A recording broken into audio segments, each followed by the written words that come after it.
Good evening and welcome to Thursday's edition of the Regional News. The Inter-American Commission on Human Rights on Wednesday expressed concern over what it described as Dominica's electoral reform process and reiterates its confidence in the government to uphold democratic principles enshrined in the Organization of American States, OAS, Democratic Charter, and in American Convention on Human Rights. In a statement, the Commission, a principal and autonomous organ of the OAS, said that it has monitored Dominica's electoral reform efforts since 2018, noting civil society's concerns regarding the integrity and independence of electoral entities, lack of campaign finance regulations, and the recent removal of the 5-year absence rule for voter registration.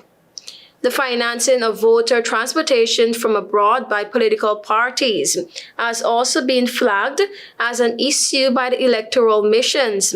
In 2023, the Electoral Reform Commission, appointed in 2020, proposed draft bills to enhance electoral transparency and voter protections and ensure a more inclusive and equitable electoral process.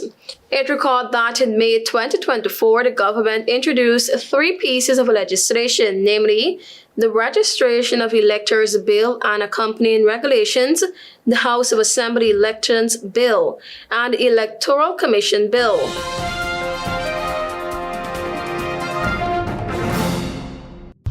In Trinidad, a passenger who landed at Apiarco International Airport was shot and killed early Thursday, shortly after arriving, while another person was wounded when gunmen opened fire on a car parked near the arrivals area.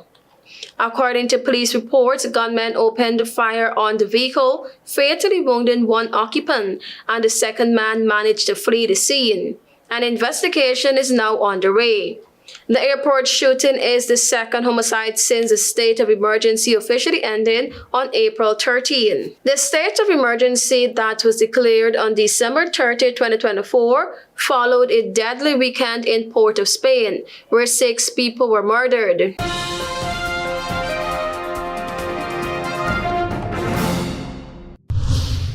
In St. Vincent, Prime Minister Dr. Ralph Gonsalves says recent fake news contents, including one where he was suggesting how to get money from a fake government program, are part of the efforts to unseat its ruling Unity Labour Party, ULP, in the next general elections. Voters are widely expected to go to the polls to elect a new government in November ahead of the February 2026 constitutional deadline. In the video, the Gonsalves lookalike was having a quote-unquote interview with a woman playing the role of a journalist about how members of the public could get money from a fake government program. Gonsalves said the AI-generated voice did not capture his quote-unquote twang, but suggested that it would get better with time. Gonsalves had earlier suggested that the article and video were part of a wider plot involving foreign entities such as China and supporters of the opposition New Democratic Party's NDP.